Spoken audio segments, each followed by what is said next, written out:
And I'm so glad you're here for the Temple Hayes podcast. And we are on fire for life. Many of you have been on my podcast following us for, oh my gosh, I don't know, 14, 15 years now. And that being said, you know how strongly we feel about offering to our audience amazing people. And I love individuals that through their teachings, through their life experiences, they are able to support all of us to getting to the next level. And none other than the amazing Judy Wilkins Smith. Judy, thank you for being here today. I'm so glad you're here. I am so grateful to be here. It's lovely to be with you. Well, Judy knows for sure that, and she feels the same way. She and I have known each other about a year and a half now. And anybody that I can talk about her work to, I do. Her book, Decoding Your Emotional Blueprint, is over the top amazing. And through meeting Judy here in Santa Barbara back in May, I went, wow, I want you in my life, and your work is profound, and everybody needs to know about it. So, Judy, let's give us some background about you, your work, anything you want to share with our listeners today. And by the way, I just want to say we're taking comments. If you list your comments, we'll either tend to them now or after the show. But we want you to be heard. If you have a question or you want to ask Judy something, just check in. We're so glad that you're here. And we'd also like to know where you're from. Back to you, Judy. Thank you. So yeah, was born and raised in South Africa, moved over here in 97. Um, Came from a medical background, had my father killed in the medical background, and that was the end of that. It was like that door just closed. And then started writing books, and the books led me to this work that I do today. And it's rooted in the Zulu tribe, which was something I didn't know when I started it. And when I left the medical field, the person who gave my farewell speech said to me, "You may be leaving us, but you will find a way to represent us in the world." And I went, yeah. And now I do it every day. It's absolutely fascinating. So you're able to work with either corporations or spiritual groups or individuals. I know you do individual coaching as well. I've had the good pleasure because, my belief is if you're going to be a teacher, you need to always remember first and foremost your because we continue to tweak and we continue to improve and learn and grow. And it's always exciting when we can offer, our own experiences. But like I said, I came to know you in Santa Barbara, and I bet we had about 40 people that day in our audience. Right. And there was a woman that asked you the question, why is it so hard for me to let go of things? Why is it so hard that I cling on to everything and I have all these boxes and everywhere I move, I tote all this stuff? And I won't ever forget that because you asked the woman to come in front of the room and you asked, and this was so great, instead of it being just conceptual, you asked the woman, so you had a mother and a father. Yes, you brought them in front of the room. And then you said, how many siblings? And she said, 9. However, my mother had 6 miscarriages, right? Absolutely. And Yeah. then, and stillborn. And so you brought up a person to represent each of those ideas. And you asked her very clearly, I won't ever forget that. Did you ever talk about it in your family? No. Did you ever address it? No. Did you ever have anybody grieve out loud about it? No. And then you wonder why you can't let go of anything.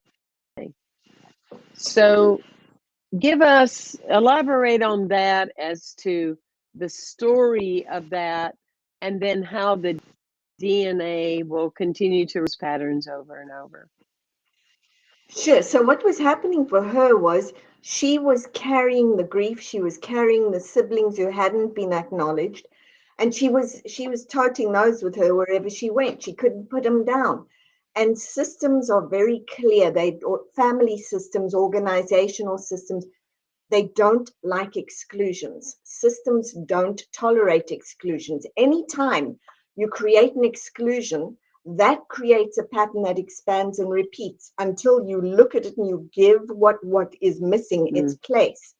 And so when she could look at each one of those and give them their place and acknowledge that they belonged, even if they didn't make it fully into life, she could put down the baggage, she could rest.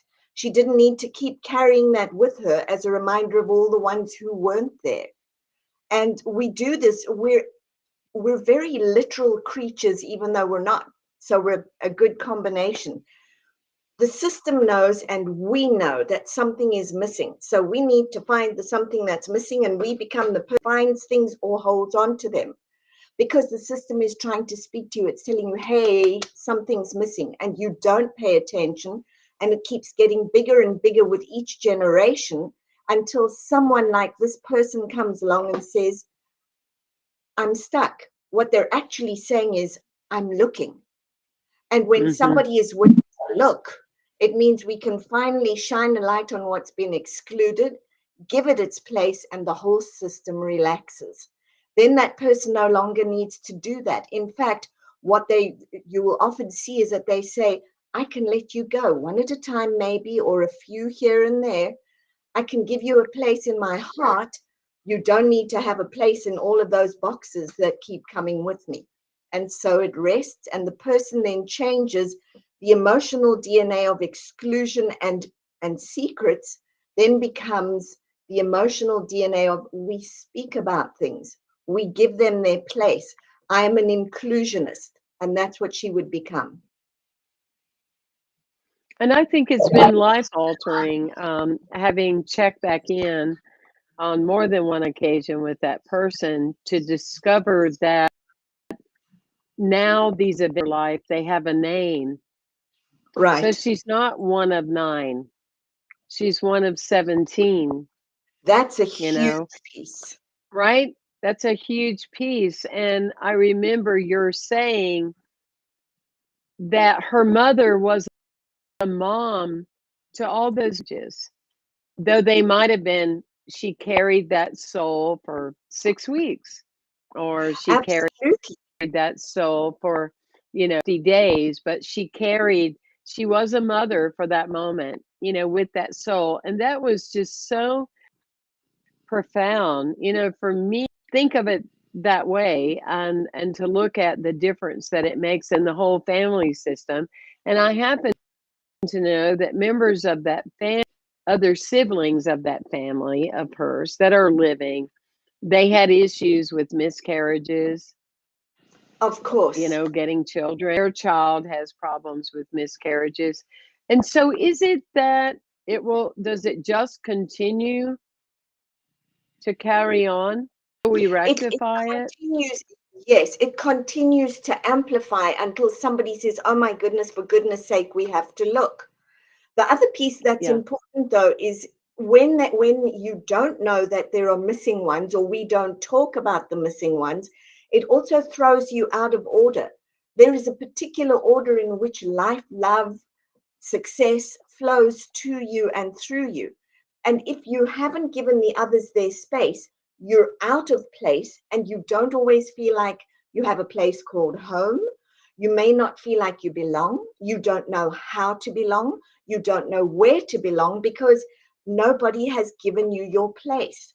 And the other thing that you will sometimes see with people like who have this situation is you can have people who are very bossy people, or people who are always trying to sort out everybody else's problems, because the inner thought is, if I can find your place, then I can take my place. So let's get everybody in their place. And so it translates into the workplace as well. And it's fascinating to watch it, all the places that it will try to talk to you and say, this is what I'm trying to show you. So life is not a series of blows, it's a collection of clues. Wow, that's powerful. Life is not a series of blows, it's a collection of clues. Yeah, I like that. That's powerful. So, about in that journey myself, I was looking at what were some of the drivers, and in my book, When Did You Die? Talk about those influencers, that Right. drive us. They're the memories or the patterning, and referring to the psychological aspects. But I was really like had a huge aha moment because, like you, I believe for all of you listening, I think that's one of the downsides with self-help is people think, oh, I helped myself. I did this for a weekend, and now I'm a shaman expert, and I'm a spiritual expert, and I'm a coach, and I'm a teacher, and I'm all that. I think it's one thing to conceptualize possibilities, it's another thing to have depth. And depth only comes from deep within oneself. And that being said, I think that's a real disharmony or disservice to the self help industry is that you're always guided to the right new teachers, to the right new. I'm sure, Judy, you're learning new things all the time. I know I discover new things and I go, wow, and I don't think of we get to an arrival place and then we go, oh, I'm done.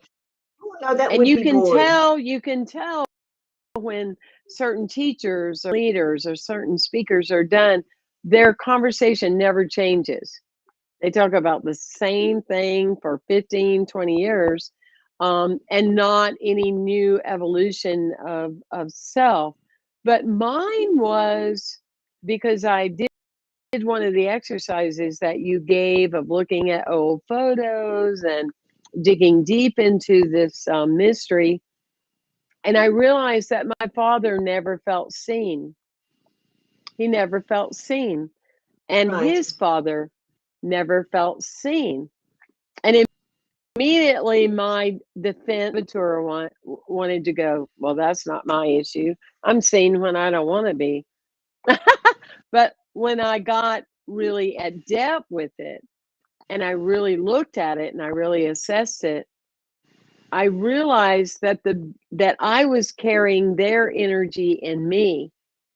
And though I had allowed myself to be seen on one level, I wasn't seeing myself in a Absolutely. way clearly, because when I could see me clearly, I realized I wouldn't have signed up for that. I wouldn't have flown there to do that program. I wouldn't have been involved in that because it wasn't for my highest and best good.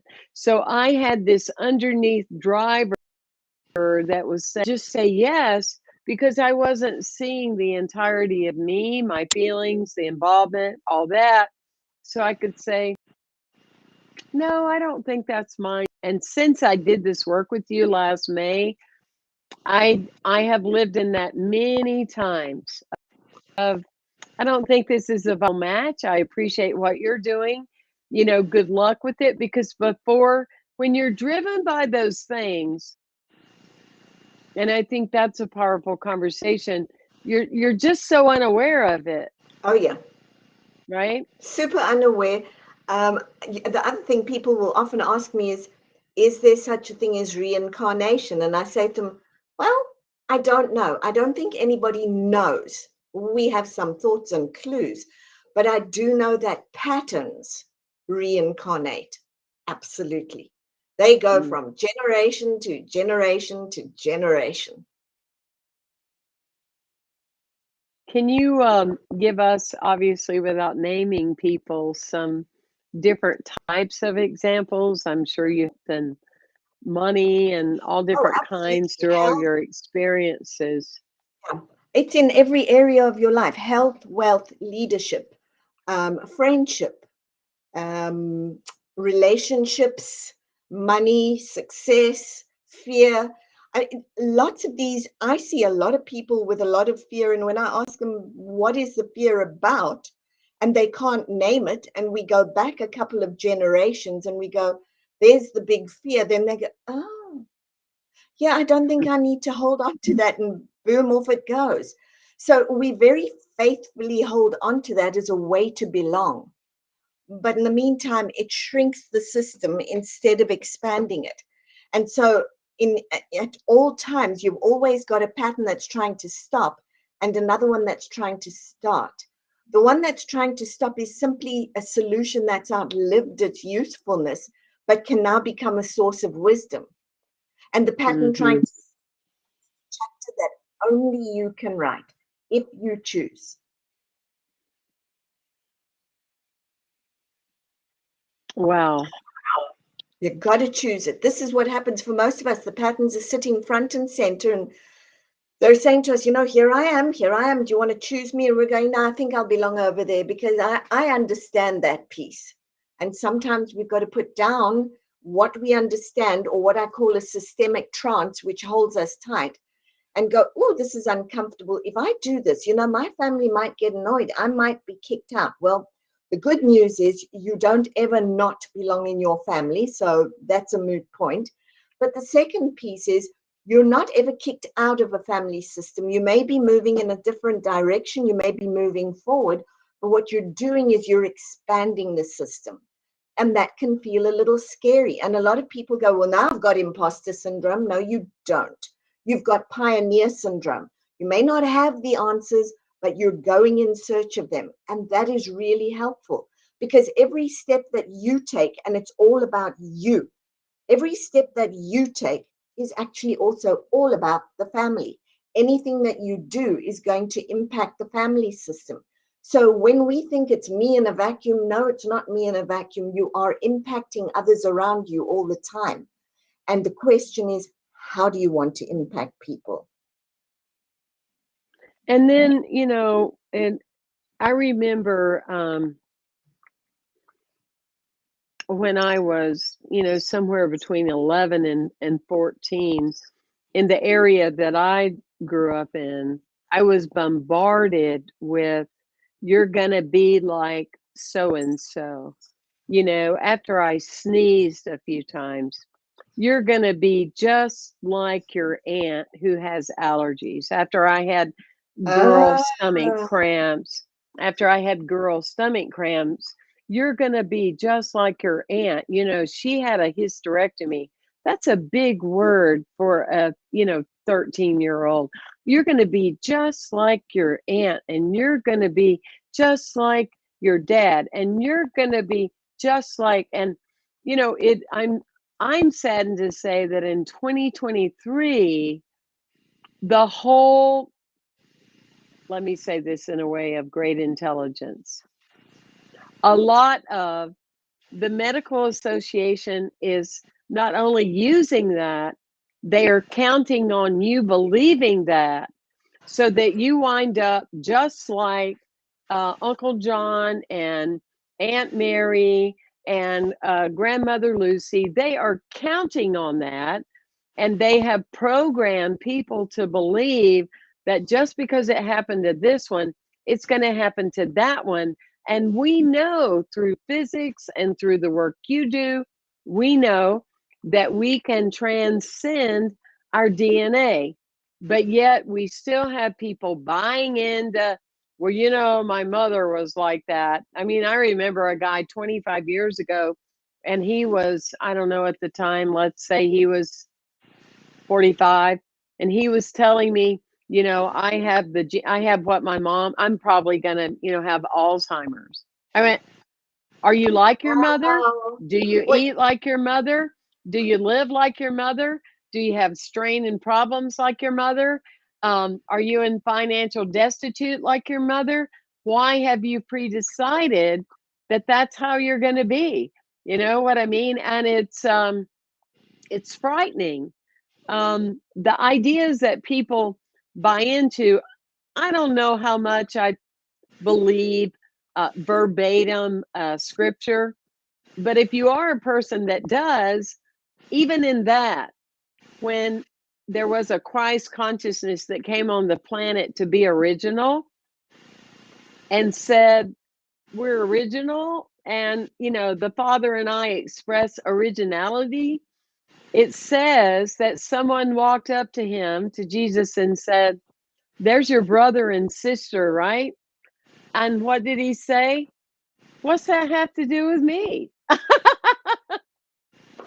Yeah. But you're also talking, though, about um, spell casting, which people go, huh? But we do it Yeah. every single day. Oh, you're going to be like your grandmother. And I go, okay. Because when the brain tells the body a story that's compelling enough and we're open enough, that becomes the new truth. And we've got to go back very carefully and say, this is not my truth, and actually tell the body a new truth in a way it can hear it. When the body hears the new truth, it'll swing around. And the new truth invariably comes with commitment, with determination. Um, it's a complete buy-in. It's a head, heart, gut buy-in. And when the head, heart, and gut are aligned, we achieve a state of cohesion. The problem is, or coherence, in fact, the problem is that very often we're doing that negatively and it's not terribly smart. We've got to pay attention. I don't even know that it's that the medical profession conned us into it. I think here was the science, so this was the answer. Well, Hmm. epigenetically, we now know this could be the answer, but it doesn't have to be the answer. And I think the idea that we actually are more able to shift things and do them differently is one that may take a while, but it's really important that people get it. Once they get that, they also begin to understand that they are not victims and they're not floating around in victim soup, but it's time for them to make some choices that are really going to give them the life they want, not the one they think they've been smacked with. Hmm. That's so powerful. I want to thank Deborah for tuning in, and my friend forever for 40 plus years, Linda. I'm going to have to stop throwing these numbers around, Judy, because eventually my age and those numbers aren't going to add up. Just try 65 or 95. I mean, that'll do. Just blow them out. I've been with her for No, but 95 years. We've got this nailed. I would love to see in our lifetime where people understand that you still have the right to choose. And it may require you to do more work than your parents did about a certain area of wealth or health or whatever, and Absolutely. changing the belief systems and the systems. But I know a little girl that her parents, whom she's not in relationship with, it is not a good situation. You have drugs, you have felonies and Right. stuff like this, and this is one of the brightest children that I've ever met. And one of the upsides about that is because we have not continued to tell her who she was going to be. Right. And that Absolutely. is right. I mean, that is detrimental, is to tell people this is going to be who you become because of XYZ. And it's really sad. It's detrimental. There are two pieces to that. So you don't want to condemn anybody to anything. I always say, tell somebody what they're going to become. If you could do it positively, go for it. But the other thing is Hmm. you do want to become aware of the patterns that there are so that you can do them differently. You really want to be, and not great Uncle Harry was this, so am I. Great Uncle Harry was this, I see you, that's your place. Watch me, I'm doing it differently. Is Right. much different. Yeah, yeah. In your book, do you actually walk people through like a process or an exercise that they can tune into some of those patterns? Many, I mean, many, like many, for people, many times in the book. Because for okay. me, it was very much about, if you're going to read the book, I want you to know that in order to have a best life, you do not have to float 2 inches above the floor and be something different. Every single transformation is not for the chosen few. It's for those who choose it.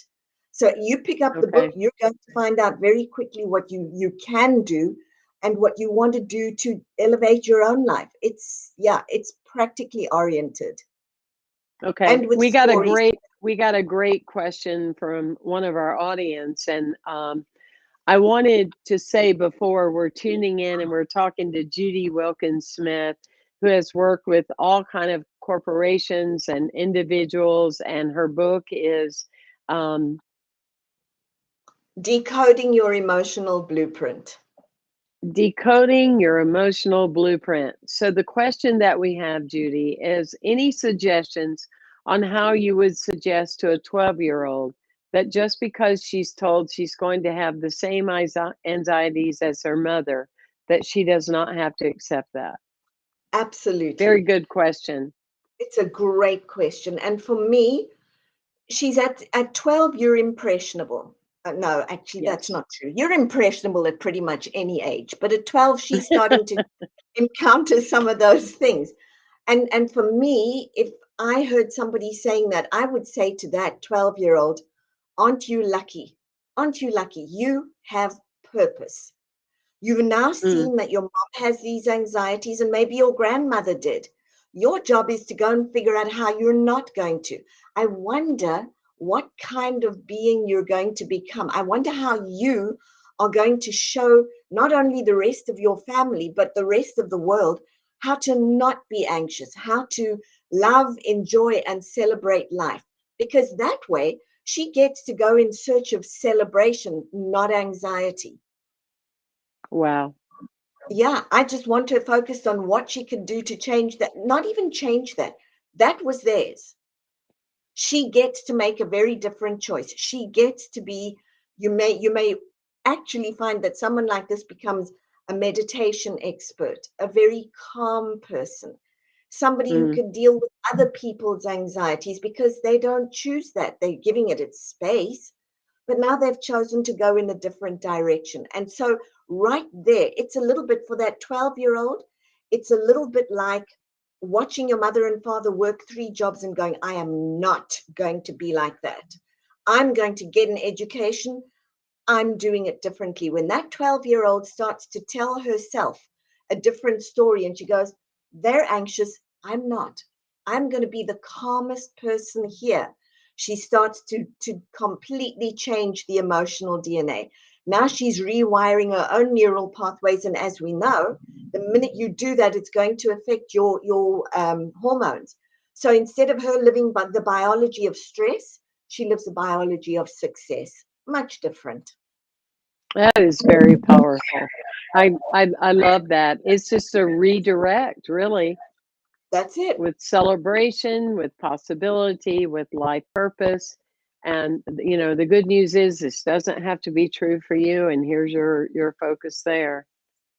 I Yeah. remember a few years ago, I was called in by a family because this young woman was depressed and more depressed and more depressed, and so I was called in shamanically, and because I really stick with what I know, and then refer people to people like you about Sure. other levels. I'm not one of those that I need to make myself right, and would willingly put other souls in that space, you know. Sure. But what I do know is listening and intuitive healing, and I've learned to listen to beyond I'm listening to what's never being spoken.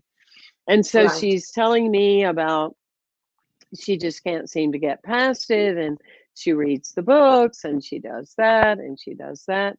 And I just tuned in, and I said, this was way before I met you. I said, you know what?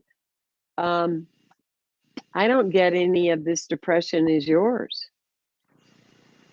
And very It often got it's real not. quiet. It got real quiet. And she said, "What do you mean?" I said, "Somehow you got the imprint that you were going to take the depression away from your mother, and it's her depression, not yours." And you can free yourself from that just with that greater reality. Live near you? Oh, yeah. She lives right down the street. Are you with her often? Oh, yes, all the time. Do me a favor. Let's just play with this, Do me a favor. Just stay busy and active for a couple of weeks. Don't be around, and then go back and see what you notice. And she's transformed her life. Now, in Absolutely. working with you and some of the systems and some of the ending, and for her to be really clear about it would, of course, be immensely healthy and helpful for her. But it's so interesting how people are carrying what doesn't belong to them, and then they wonder why they have chronic pain and sorrow because they're Yep. not being the original idea that they're destined to be. Exactly. They've now gone into service of the system instead of into service of Hmm. self. And that's backwards. The minute you go into service of self, it's not selfish.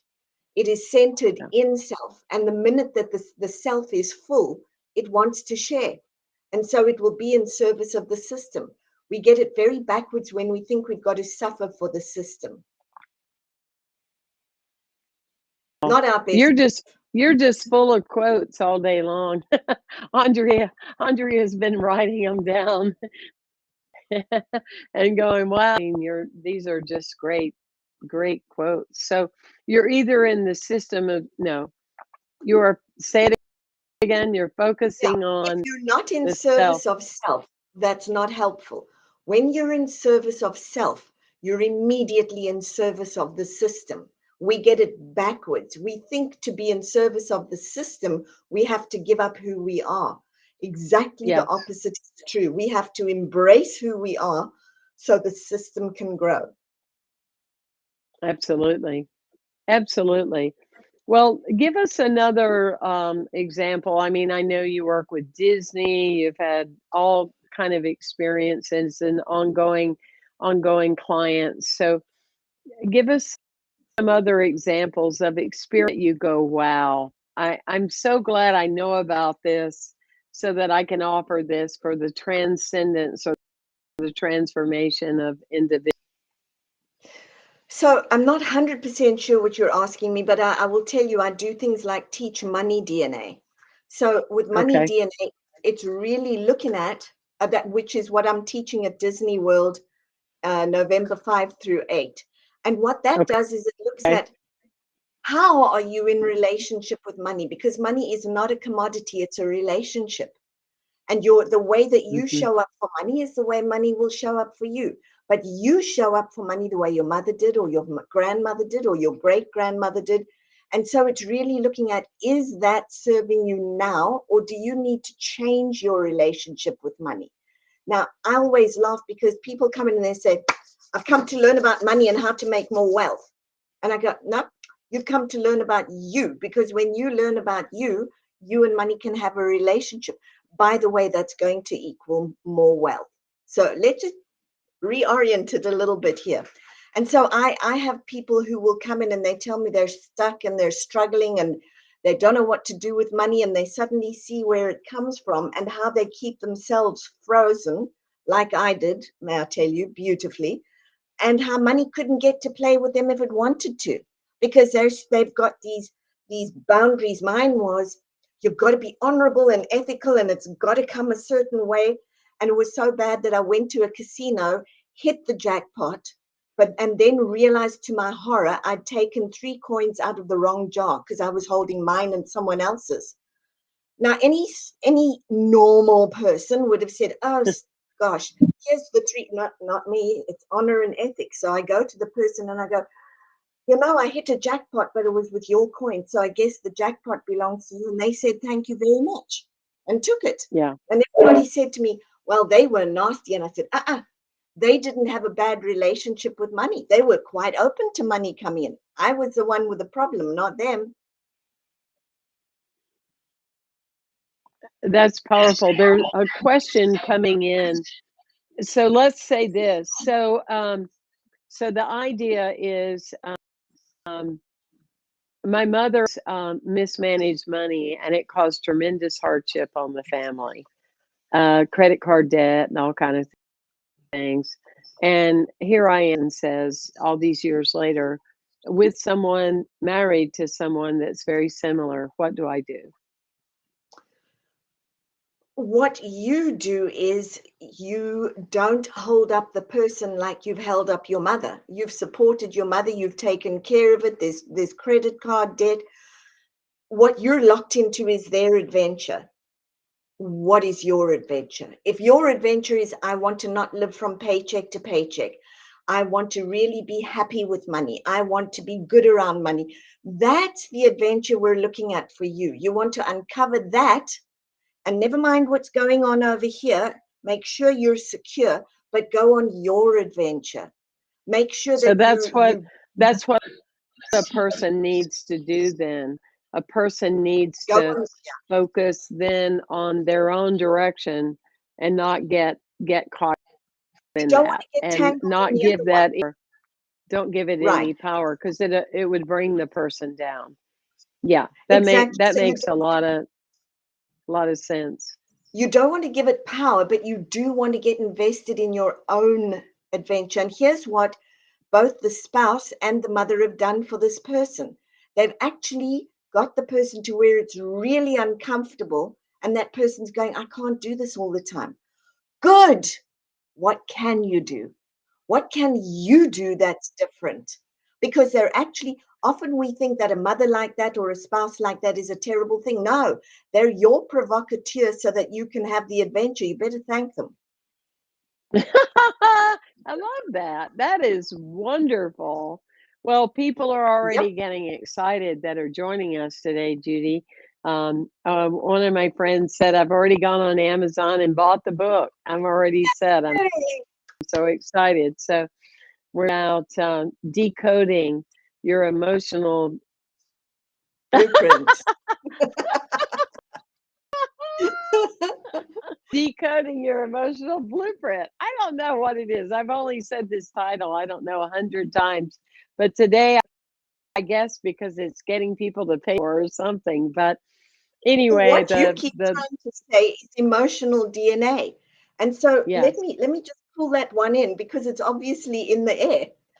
You don't yes, just inherit your physical DNA, you also inherit your emotional DNA. And your emotional yes. DNA is your pattern of thoughts, feelings, actions, reactions in response to events around you or in response to events in multiple generations. And people need to know that. It's really important to understand your emotional DNA. So clearly, that was trying to make it through into today's program. I need to grab hold of me and get me to keep saying it like that. And I go, but that's not the title of the book. It's decoding emotional blueprint. Did I get it right? You got it. Oh my God. So what would you one of your greatest accomplishments with doing this work?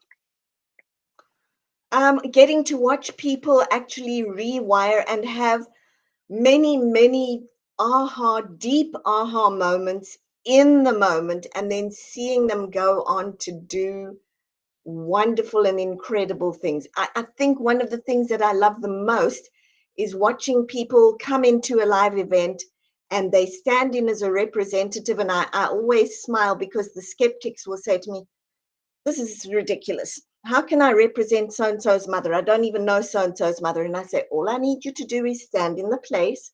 If there's anything that you want to share, if there's anything that's happening, share it. And they'll say something. The client goes, that's what my mother used to say.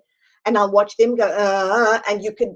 So just to explain Mm. that, it sounds heavily out there. It's not. If you've watched America's Got Talent or American Idol, and you watch somebody get into the zone and you get goosebumps because they suddenly hit their stride, you've sensed into their system. And we don't Mhm. teach that we do that all day long, or it's just unconscious. So when you can see it in front of you and you suddenly sense it, this is quite normal. We just haven't made the unconscious conscious or the invisible visible until now. And during doing this work, that's what we do. And so people get very quick ahas because they're using multiple senses and the downloads come very fast. And like I say, I love the skeptics because the moment it hits them and they go, I know, okay, we have a game. They've had a real aha, really a life-changing Absolutely. moment. And Absolutely. that's why this work to me is valuable. And, you know, like some of you tuning in, and I see some of my friends online, you know, we program in this workshop in this class, and we'll continue to do so. But this work, once you have the aha moment of the clarity about you're done. I mean, it just really, you know, it's almost like you can work yourself out of a job real quick, except for the fact See, that there's 8 billion, except that there's 8 billion people on the planet. So we know that's not, but just like that thing of realizing I was carrying my dad's energy of not being right, seen. I had never thought about that. Shaman work for 10 years in therapy, and I have certificates from, you know, longest therapy student, you know, and always looking to improve and go deeper and all that stuff. And I had never made that connection before. right. Never made that connection. But I looked at that and I went, my dad never felt seen. And then I reflected upon, you know, like times when say, I really love you, Dad, and it would go right over his head. Now I don't think I have that. But for me it was more the carry was about that there were times when opportunities or spaces came my way that I didn't how do I see myself in this situation? And so Right. I wouldn't get the clarity that I would have had I had that assessment or that knowledge like I do now. And so I'm going to And ask you, it's not seeing me as broken. It's like no, here's an no, example that will make sense. Is that there was a person that really wanted to represent my work. We were considering it. And she works for someone that is very, very abusive, right? Now, everyday life, you would think, oh, she's going to now work with me and she's going to love it because I'm so easygoing and I'm certainly not abusive. So she's going to really enjoy that and she's going to just have the time of her life. And right. the surface, that's what you think. But when I really see me and I go, wait a minute, she is used to abuse for 20 years. So she's with me for about 2 weeks, and then she's going to project abuse on me. And Yep. that's the way this relationship is going to be. If you're relating to what I'm saying, please leave comments. But that's what I'm talking about. Because any other year of my life, it would be that makes perfect sense. You're with someone abusive. I'm not. We'll have a lot of fun together. We'll make a lot of money. We'll touch a lot of hearts. We'll touch a lot of lives until I go, wait a minute, I need to see me in this picture.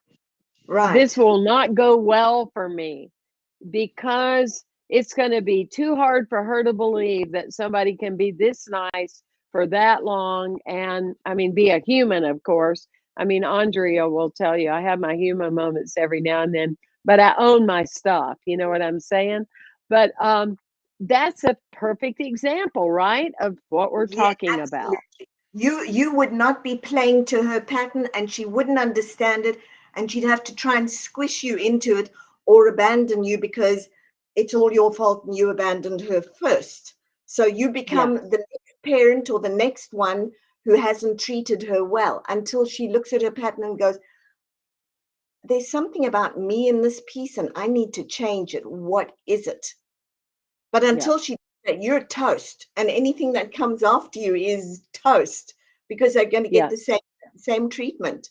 When people come to me and they say to me, I really need to work with you, first of all, because I'm broken. And secondly, because my mother is never there. And I say, how many people have you worked with before? And I hear 8, 9, and 10. I'm like, I don't want to be number 11.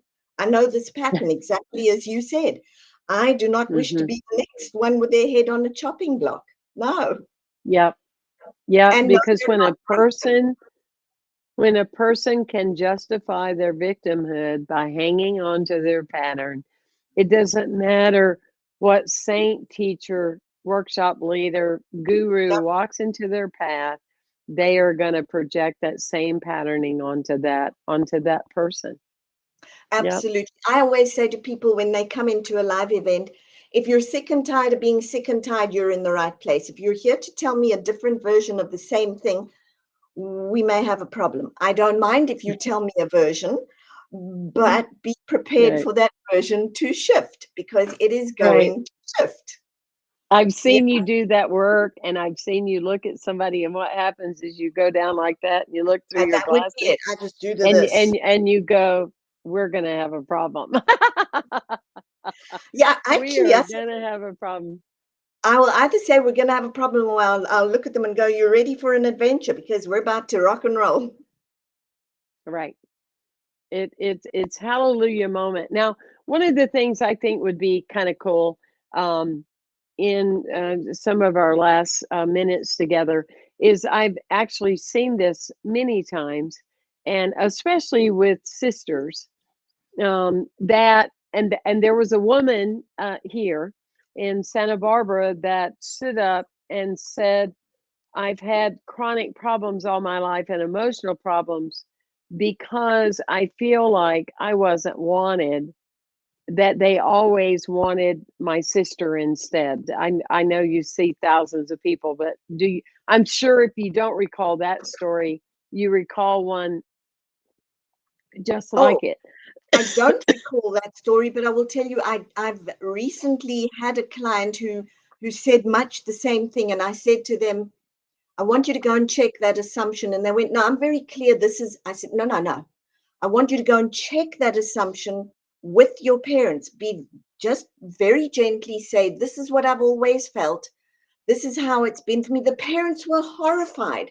It was based on one piece of taken out of context information that they internalized and used to make themselves unwanted.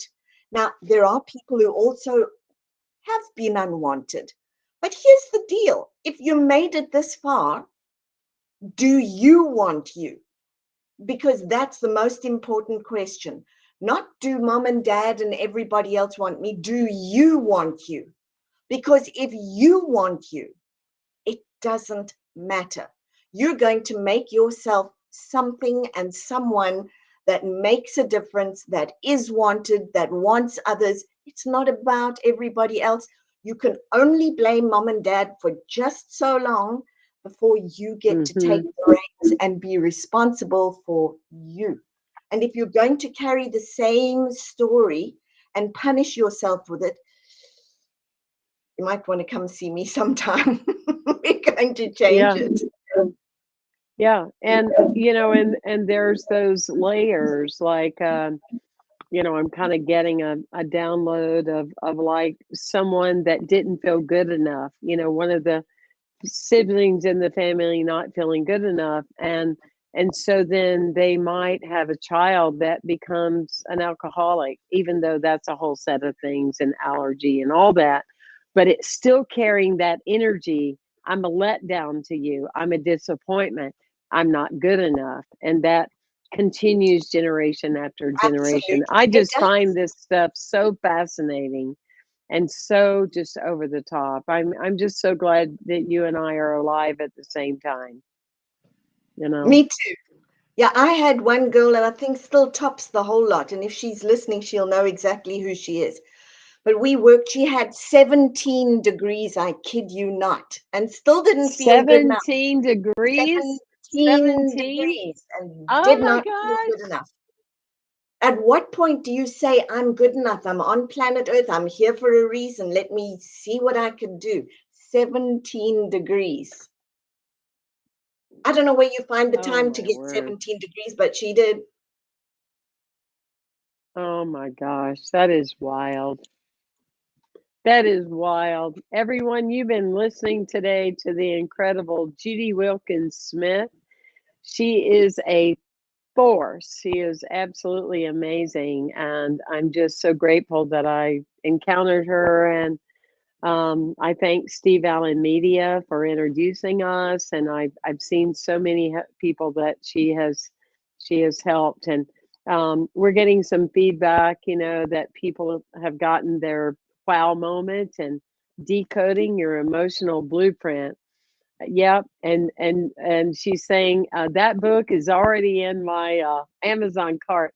Well, I'm going to say I'm Yay! glad that I finally said it right so you could find it. But anyway, you can go to Judy Wilkins Smith. So it's Judy Wilkins Smith.com, and you can learn all about what Judy is up to, what she's doing, and the various events that she has. And she's a real mover and shaker. I know I am so grateful that our paths crossed so that I could have this clearing for me on my path, because it's truly, truly changed a lot of the ways I make decisions, a lot of the ways I engage in projects.